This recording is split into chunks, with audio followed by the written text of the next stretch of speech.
Келесі біздің әрпіміз Л. Л. Л. Лдан басталатын сөздерді қайталайық. Мынау не? Мынау қандай құс? Ләйлек. Дұрыс. Ләйлек деген құс.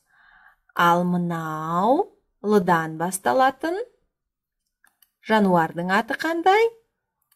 Дұрыс. Лақ.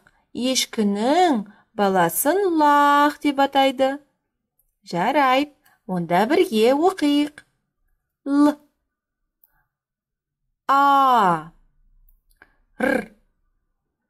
А. Л. Келесі қатар. Қайталаймыз.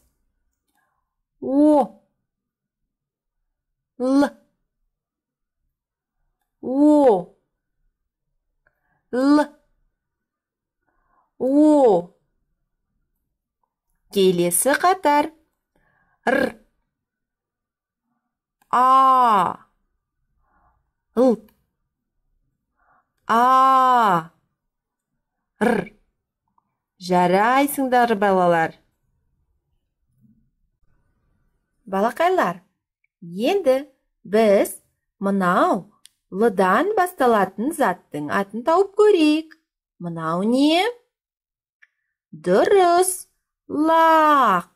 Енді осы Л әрпін орнын іздейік. Л әрпін қайда қоямыз? Л әрпін қайда қоямыз? Дұрыс. Мына жерге Л әрпін қоямыз.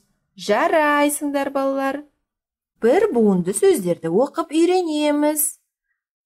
Менің соңымнан қайтала. Ал.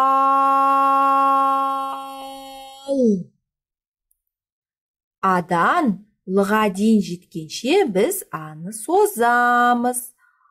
Ал.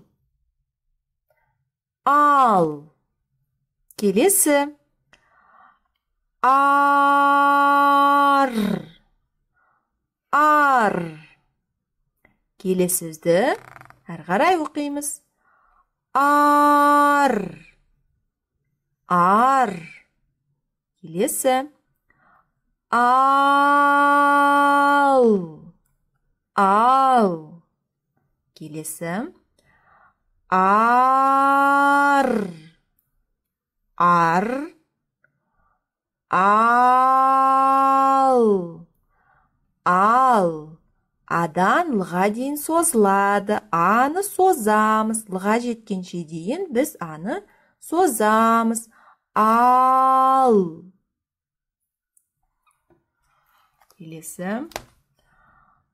Ал. Ал.